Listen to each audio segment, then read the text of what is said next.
शास्त्र विहित तप करता है तो लाभ है, पुण्य है, अंतःकरण की शुद्धि है। पर शास्त्र विरुद्ध में तप करे तो, जैसे एक सज्जन मुझे मिले, उनने मौन रखा है पिछले 5 वर्षों से। 5 वर्षों से मौन जो रखा है, तो कभी कभी यहाँ सुनने के लिए आते हैं। एक दिन मैंने उनसे कहा, मैंने कहा आपने मौन किस लक्ष्य से रखा था? कहते ऐसे ही, साधना है, तप है। बहुत अच्छी बात, तब इस तप से चाहिए क्या था? वो मिला नहीं अभी तक,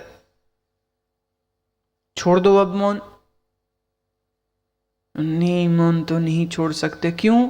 मौन रखते रखते रखते रखते जो एक प्रसिद्धि हो जाती है, 5 साल से मौन है, बाबा जी बोलते नहीं हैं। बाबा जी की पूजा ही इसीलिए हो रही है कि बाबा जी बोलते नहीं हैं। मैंने कहा भाई, जो जन्म से गूंगा हो उसके तो कोई पैर नहीं छूता है, और तेरे को भगवान ने जीभ दी है, और तू जबरदस्ती गूंगा बन के क्यों बैठ गया है? बोलो। एक और महात्मा थे, मौनी बाबा, सोलन में 40 वर्षों से मौन थे। उनकी आयु भी 110 के करीब थी जब मेरी उनसे मुलाकात हुई। वैष्णव संत थे, कृष्ण भक्त थे। तो ऐसे ही विनोद में बैठे बैठे एक दिन मैंने उनसे ऐसे ही कह दिया। वो लिखते थे स्लेट में, मैं पढ़ती थी। हमारी सारी बातचीत ऐसी होती थी, मैं बोलती थी, वो लिखते थे। अब लिखेंगे, फिर मेरे को वेट करनी पड़ती, फिर मैं पढ़ती, फिर like that, it would take long time. तो एक दिन मैंने कहा, महाराज बोलते क्यों नहीं, बोलो ना। कहते लिख के दिया उन्होंने, कहते बोलना तो चाहता हूं, पर चूंकि इतने वर्षों से चुप रहा हूं, तो अब तो वोकल कॉर्ड्स मेरे खत्म हो चुके हैं, अब तो मैं बोल नहीं सकता। ऐसा नहीं कि मैं बोलना नहीं चाहूंगा। उन्होंने लिखा, बोले मेरा भी दिल करता है कि मैं तुमसे वार्तालाप सीधे सीधे करूं, परंतु बोले अब जो है कंठ मेरा बंद हो चुका है, अब ये नहीं, आवाज नहीं निकलेगी। तो बड़ी उनसे फिर करुणा आई मुझे कि उन्होंने इतने प्रेम से अपनी इस सत्य बात को मुझे बताया कि इच्छा तो है बोलने की, पर अब वाणी साथ नहीं देती। तो देखिए, एक जो मैं बात कहती हूं ना, उसको स्टैंडर्ड एग्जाम्पल मत बना लेना कि दुनिया में तुम किसी मौनी बाबा को देखो और तुम कहो अरे बड़ा ये तो दम्भी महात्मा है। ना ना ना ना ना, तुम्हारे पास ऐसा निर्णय करने का कोई अधिकार नहीं है, आपके पास ये अथॉरिटी नहीं है। यू कैन नॉट से दिस। तुम्हें क्या मालूम उसका क्यों मौन है? पर भगवान ये कह रहे हैं, कुछ तप ऐसे होते हैं जो शास्त्र अनुसार होते हैं, और कुछ तप ऐसे होते हैं जो आदमी सिर्फ अपने अभिमान के लिए और दम्भ के लिए करता है। जैसे एक महात्मा अन्न नहीं खाते थे, दूध पीते थे, बस दूधाहारी बाबा, ऐसा उनकी प्रसिद्धि थी।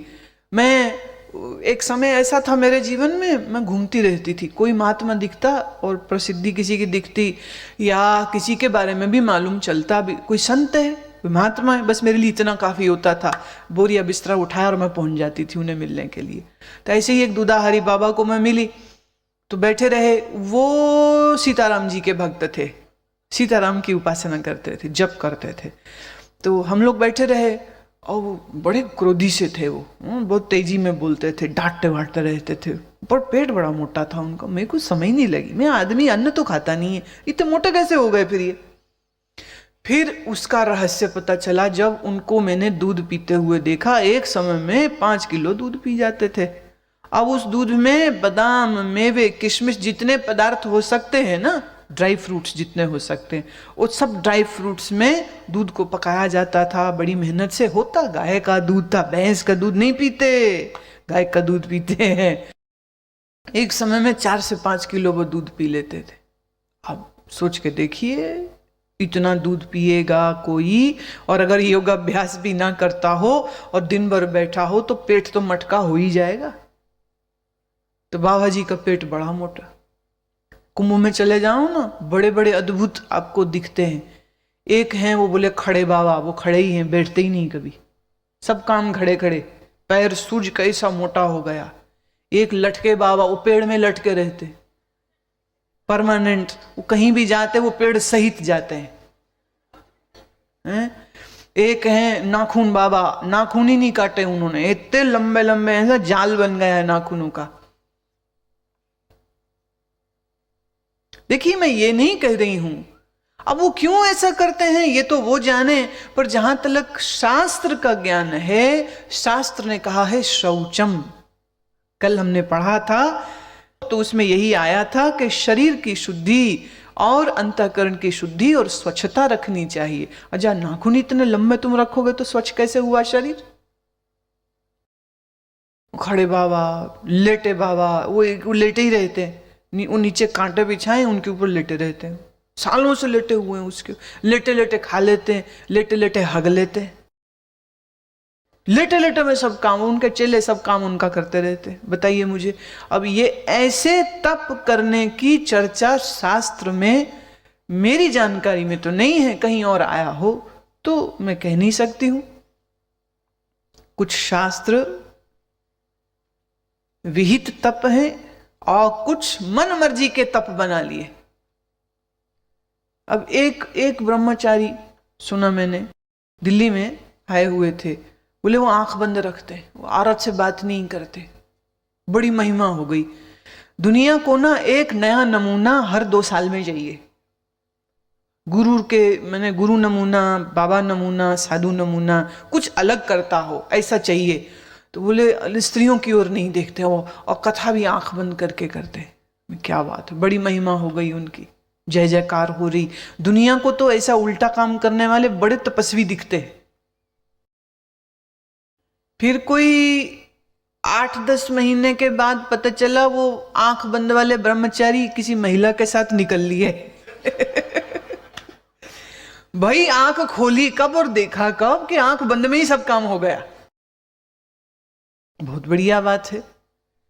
तो जब मुझे मालूम हुआ कि ऐसे वो किसी स्त्री के साथ निकल लिए तो मैंने कहा ये तो उन्होंने बहुत अक्लमंदी की बात करी है भाई, शुक्र है इंसान तो बने। मैंने सुना, कहानी है भाई, सच नहीं है, कहानी है। एक आदमी मर के गया ऊपर, साधु नुमा आदमी मर के गया ऊपर, और जमराज ने कहा अच्छा बोलो बताओ मेरे को, तुमने पृथ्वी लोक में जाके शराब पी? कहता नहीं महाराज। औरत छेड़ी? नहीं महाराज। जम के कुछ खाया, कुछ व्यसन किया? बोले नहीं महाराज। बोले क्या बात करते हो, मैं साधु हूं। बोले कोई व्यसन, कोई वासना? बोले कुछ भी नहीं, हम तो बस राम राम राम राम राम करते थे। कहते गधे, तू पृथ्वी लोक में जाके करने क्या गया था, चल वापिस। पृथ्वी लोक इसीलिए है कि कुछ भोगे, कुछ देखे, कुछ सुने। आंख कान नाक मुंह बंद करके अपने आप को गुफा में छुपा लिया तूने, तो जिंदगी के सत्य से तेरा परिचय कैसे होगा? विवाह करना भी एक तप है। देखो ना कैसी कर्कशा, ताड़का मासी जैसी बीवी होती है, और पतिदेव उसके आगे पीछे जो वो कहता है, कहती है वो करता रहता है। तो कुछ छोटी बात है, बहुत बड़ी बात है। टिंगे पिंगे लिल्लू पिल्लू बच्चे होते हैं बदतमीज से, तो उनके लिए खाना कपड़ा पढ़ाई नौकरी चाकरी के लिए सब इंतजाम करने के लिए माँ बाप पिसते रहते, कितनी मेहनत करते। ये आसार है? बिल्कुल आसार नहीं। ये भी बड़ी सार बात है, क्योंकि वर्षों वर्षों वर्षों वर्षों वर्षों वर्षों के बाद जाके समझ लगती है जिंदगी बेकार गई मेरी। ये छोटी बात है, इतना बड़ा ज्ञान हो गया, छोटी बात है क्या ये? संसार असार है, इसका ज्ञान होना छोटी बात नहीं होती है, बहुत बड़ी बात होती। पर कईयों को सीधे समझ नहीं आती है, तो उनको इसी चक्कर में जाना पड़ता है। और ये संसार को भोगते हुए, संसार को देखते हुए, संसार के रसों से परिचित होते होते होते पता चलता है कि असल रस तो ईश्वर में है, बाकी सब तो कड़वे रस है। देखेगा तो पता लगेगा। एक साधु नहीं, ब्रह्मचारी मतलब उस स्टेज में है कि वो सन्यासी भी हो सकता है, वो शादी भी कर सकता है। तो एक ब्रह्मचारी को मैंने देखा, वो कमरा बंद करके शीशा ऐसे रख के और कंघी कर रहा था, ऐसे बाल करे, ऐसे बाल करे। मैं देख रही थी और कुछ देर तो मैं देखती रही, बहुत हंसी रुकी रही मेरी, फिर हंसी छूट गई जोर से। हंसी जो जोर से छूटी तो पलट के देखता, गुरुजी को मत कहिएगा। मैंने कहा गुरुजी को नहीं कहूं, तुम ऐसा क्यों कह रहे हो? बोले गुरुजी ने मना किया है कि कंघी बालों में नहीं चलानी, तेल सिर में नहीं लगाना, और ब्रह्मचारी को रूखे बालों में ही रहना चाहिए। क्योंकि पुराने महात्मा लोग ये सोचते थे कि तेल कंघी तो श्रृंगार होता है, तो श्रृंगार नहीं करना चाहिए, गीले बालों में से उंगली चला लो बस बात खत्म, कंघी नहीं करनी, तेल नहीं लगाना। तो गुरुजी को मत बताइएगा, नहीं तो मुझे वो घर में गांव में भेज देंगे। तो मैंने कहा अच्छी बात है ना, गांव में माँ के पास जाएगा। बोले नहीं, वहां खाने को रोटी नहीं है, मुझे घर भेज देंगे, मुझे घर नहीं जाना। मतलब वो बच्चा कहीं वो महात्मा से पढ़ने नहीं आया है, साधु बनने नहीं आया है, वो बेचारा सिर्फ रोटी के चक्कर में आया है।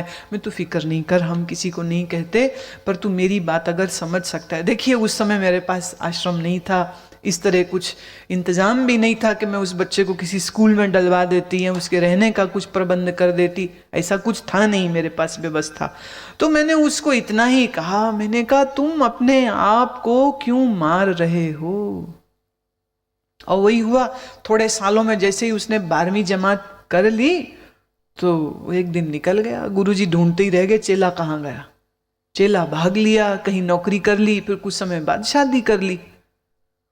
गुरुजी तो सोच रहे थे ना साधु चेला बनाएंगे तो अपनी सेवा में लगाएंगे, पर चेले ने अपना ही कुछ प्रोग्राम बना लिया, क्योंकि उसकी इच्छा गुरु के पास धर्म की, अध्यात्म की नहीं थी।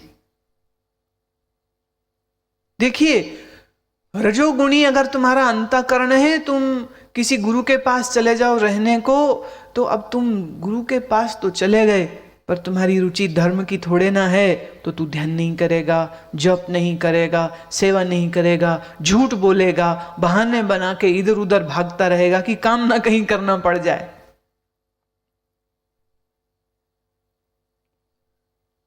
एक महात्मा थोड़े दुखी से हो रहे थे, बोले मेरे चेले बड़े निकम्मे, सारा दिन गप्पे मारते रहते हैं, कुछ ढंग की साधना ही नहीं करते। मैंने कहा महाराज आपके गौशाला में सांड हैं? कहते हैं। मैंने कहा आप कभी इस बात के लिए कोशिश करते हो कि आपकी गौशाला के सांड बैठ के ध्यान करें? कहते हैं क्या बात कर रहे हो, पशु कोई ध्यान करेगा? मैं बस यही समझ लीजिए जो चाप के पास चेले हैं वो सांड ही हैं बस। सांड का काम क्या है? ध्यान करना काम उसका नहीं होता है। तो आप ऐसी इच्छा ही क्यों कर रहे हो? क्यों कर रहे हैं आप ऐसी इच्छा? मत कीजिए। जब तक अंतर से तुम्हारे संस्कार सत्वगुणी नहीं होंगे, आप वैराग्य और साधना और स्वाध्याय और दया, दमन, करुणा इत्यादि तुम इनकी साधना नहीं कर सकोगे। शिव भगवान कहते हैं दंभ, अहंकार, आसक्ति, कामनाएं ये भी प्रेरित करती हैं लोगों को तप करने के लिए।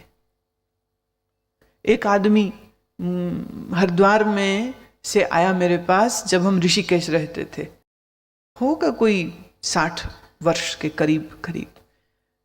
तो मैंने उससे पूछा, मैंने कहा कि आपने शादी की थी या सीधे ही साधु बन गए थे? कहते नहीं ऐसा कुछ नहीं है, शादी तो मैं करना चाहता था पर हुई नहीं।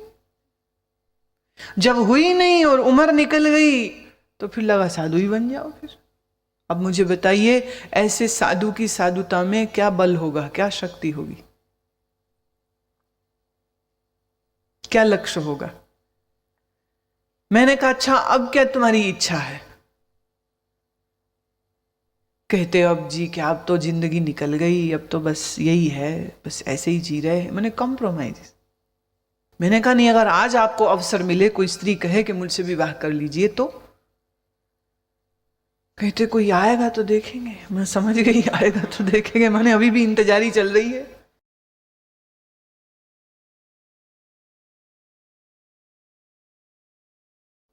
दिखावे में की गई पूजा, दिखावे में की गई साधना, दिखावे का साधुता, दिखावे का गुरुपना, ये आपके लिए सिर्फ और सिर्फ दंभ, अभिमान और आसक्ति का कारक होता है।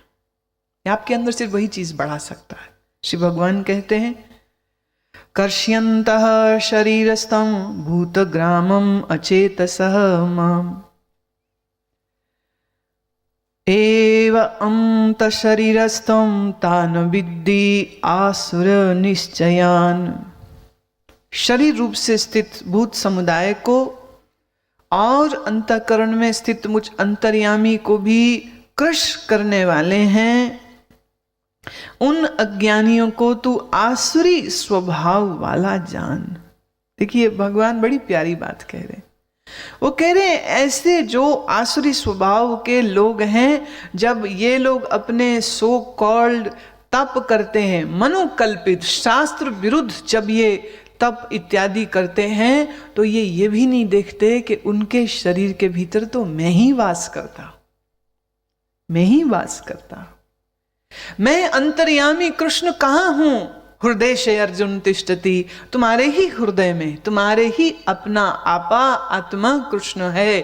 और बोले जब वो अपने शरीर को सता रहे होते हैं, जब वो अपने शरीर को पीड़ित कर रहे होते हैं, तुमने देखा दक्षिण भारत में एक देवी का स्थान है, जहां भक्त जब जाते हैं तो अपने मुख में लोहे की सलाखें डाल देते हैं, यहाँ से चीरते हैं, इधर से निकालते हैं, जीभ में कांटे डाल लेते हैं और बदन को कोड़ों से पीटते हैं। बोले इससे देवी प्रसन्न होती। बताओ अब ये क्या मनोकल्पित चीजें हैं? कहाँ लिखा है भाई? किस शास्त्र में लिखा है? सौंदर्य लहरी में तो नहीं है, दुर्गा स्तुति में तो नहीं है, दुर्गा कवच में तो नहीं है। ये पता नहीं कौन सी मनोकल्पित इन लोगों ने साधनाएं बना ली। अपने पीठ में 10-10, 12-12 लोहे की छड़ों को डाल देते, जैसे सुई धागे से कोई पिरो दे, इस तरह से अपनी चमड़ी में से पता नहीं कितने बार वो लोहे की सलाखों को निकालते हैं। पतली पतली डंडियां जीभ में डाल लेते हैं, गाल में डाल लेते हैं। अब वो इसको भक्ति बोलते हैं। भगवान कह रहे हैं वो जरा भी नहीं सोचते कि मैं अंतर्यामी प्रभु उनके अंतर रहता हूं, और ये शरीर तुम्हारा नहीं है, ये शरीर तो मेरा है। मेरे दिए हुए शरीर को तुम इतना कष्ट देते हो, तुम ये भी नहीं सोचते कि अंदर बैठे अंतर्यामी को इससे कष्ट होगा।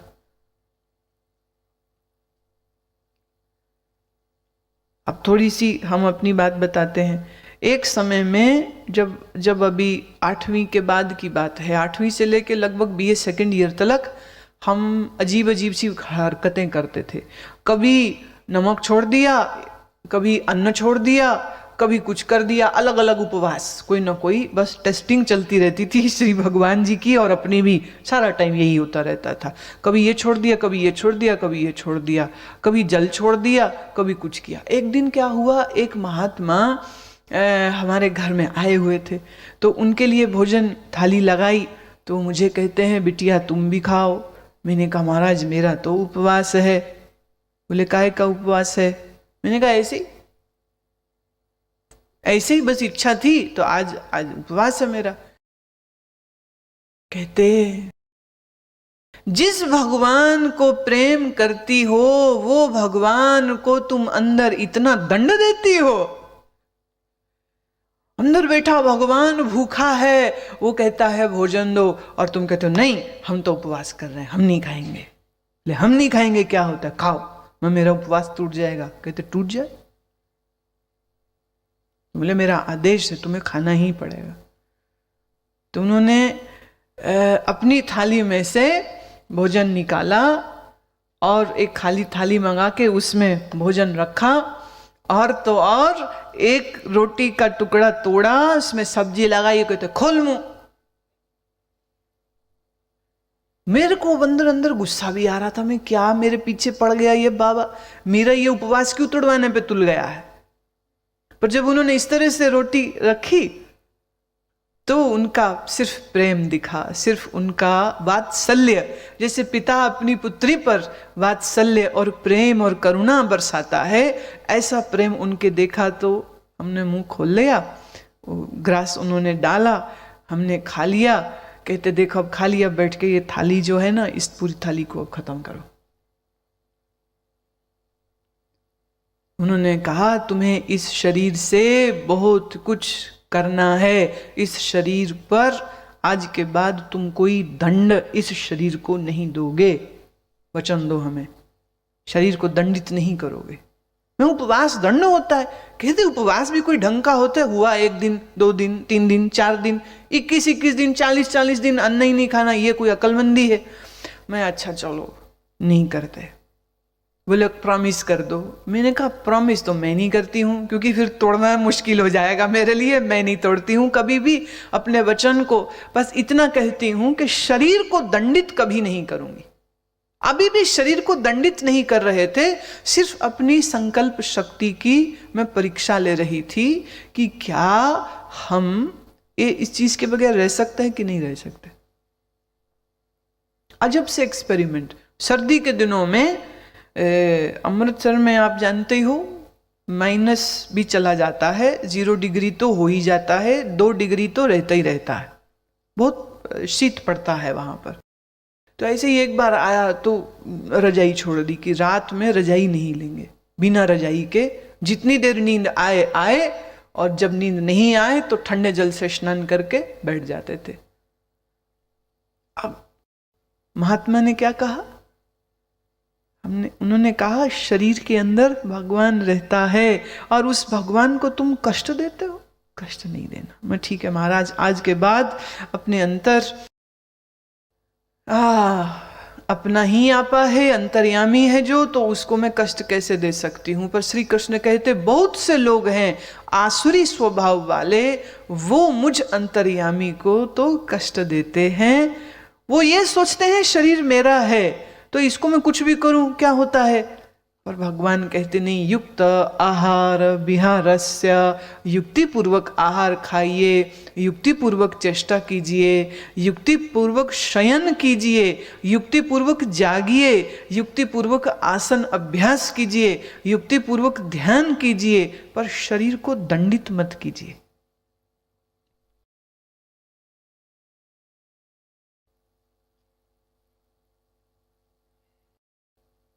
कई बार कई लोग समझते हैं कि गुरुमा तो बहुत खुले, कोई नियम नहीं।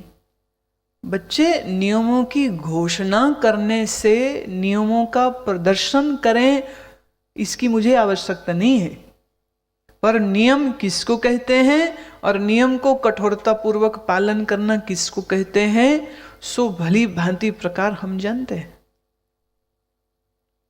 परंतु आज हम आप सबके लिए ऐसे कठोर नियम इसलिए नहीं देते हैं क्योंकि मुझे ये पता है कि ऐसे कठोर नियमों में अगर असफल हो गए तो इन्फीरियरिटी कॉम्प्लेक्स आ जाएगा, और अगर कहीं सफल हो गए तो अभिमानी हो जाओगे। ये भी ईश्वर की बड़ी बड़ी दया हो तो ही संभव है कि आप नियम के भी पक्के और कठोर रहें और आपके अंदर अभिमान भी ना बने। नहीं तो ये अभिमान भी कैसे चुपके से अंदर आ जाता है, बस क्या कहना। ऐसा कुछ विशेषता अपनी नहीं दिखानी चाहिए और ऐसे कुछ विशेष आयोजन भी नहीं करने चाहिए जिससे आपके अंदर आपका अहंकार और बड़ा हो जाए। देखिए, जैनियों में उपवास का बहुत अभ्यास होता है, तो वो अक्सर ऐसा सुनने में आता है कि अमुक साध्वी ने 40 दिन तक गर्म पानी पी रही। अब जब उसका उपवास पूरा होता है तो पूरा समुदाय बहुत बड़ा समारोह रखते हैं, उनका बड़ा सम्मान करते हैं, हाथी की सवारी में घुमाते हैं, शोभा यात्रा निकालते हैं। अब इस शोभा यात्रा को देख के जो बाकी हैं उनके भी चित्त में आता है, देखिए सम्मान किसको अच्छा नहीं लगता। हाँ, पूजा करनी किसको अच्छी नहीं लगती, पूजा करवानी किसको अच्छी नहीं लगती, सबको अच्छी लगती है।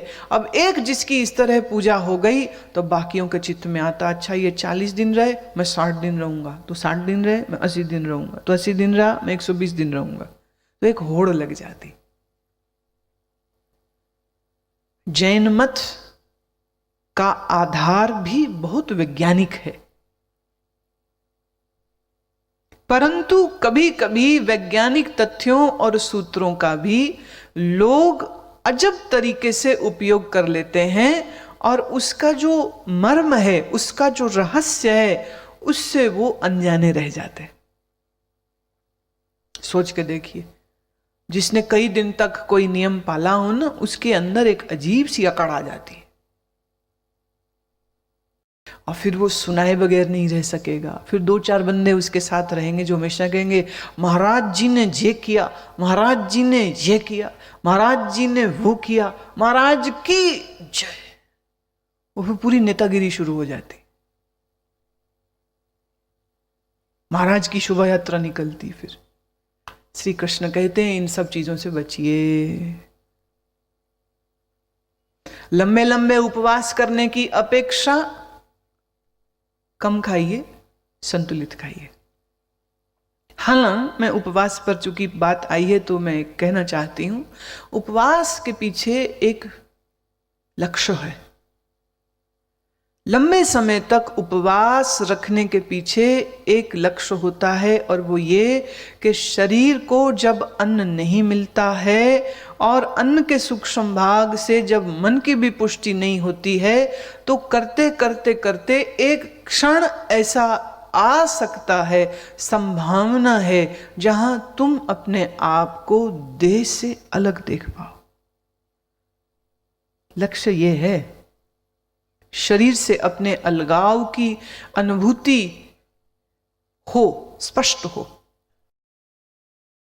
इस कारण शरीर को उपवास की इस क्रिया में डाला जाता है। तो उसकी जो प्रोसेस है, उसका जो ज्ञान है, उसका जो चिंतन है, अगर आपको वो नहीं मालूम और खाली खाना पीना आपने बंद कर दिया है, तो ये तो दंडी हो गया ना। फिर ऐसे ही रात्रि जागना, पूरी रात जागना, 1 रात 2 रात नहीं, 40-40 रातें जागना। क्यों जाग रहे हैं? इस शरीर को कष्ट दे रहे हैं, बहुत से लोग तो कष्ट ही दे रहे हैं, पर उसके पीछे भी कारण था। नींद पर विजय प्राप्त करना नहीं, बल्कि नींद कब आती है और नींद कहां से आती है, और ऐसी स्थिति क्या हो सकती है कि नींद शरीर को आए पर तुम जगे रहो, और क्या ऐसी भी स्थिति हो सकती है कि नींद आए और तुम नींद को छाने ना दो और तुम्हारी चैतन्यता जगी रहे। इस लक्ष्य के लिए अनिद्रा व्रत का पालन होता है, पर बहुत से लोग इसको जानते नहीं हैं, इस विज्ञान को नहीं जानते, तो वो खाली रात भर जागते हैं। अब अकेले जागना मुश्किल है तो अड़ोसी पड़ोसियों को बुला लेते हैं। अब खाली बैठने में नींद आएगी तो ढोल ढमक्का बजाते रहते हैं, वो कहते रात्रि जागरण कर रहे हैं। रात्रि जागरण का अर्थ ये होना चाहिए था कि तुम मौन बैठते और भीतर भीतर भले तुम्हारा ध्यान चलता या भीतर भीतर तुम्हारा नाम जप चलता तो ठीक है, पर इतना ढोल ढमक्का बजाते हैं जगराता करने वाले, खुद तो जगते जगते पूरे मोहल्ले को जगाते हैं, साथ में मोहल्ले वाले गालियां देते हैं और ये कहते हैं हम तो माता का जागरण कर रहे हैं। भाई ये कैसा जागरण? जागरण का अर्थ जागरण है, जागरण का अर्थ कीर्तन नहीं होता। अगर कीर्तन करो तो फिर ये लिखो कि हम रात भर माँ का कीर्तन करेंगे, फिर ये ना कहो कि जागरण करें।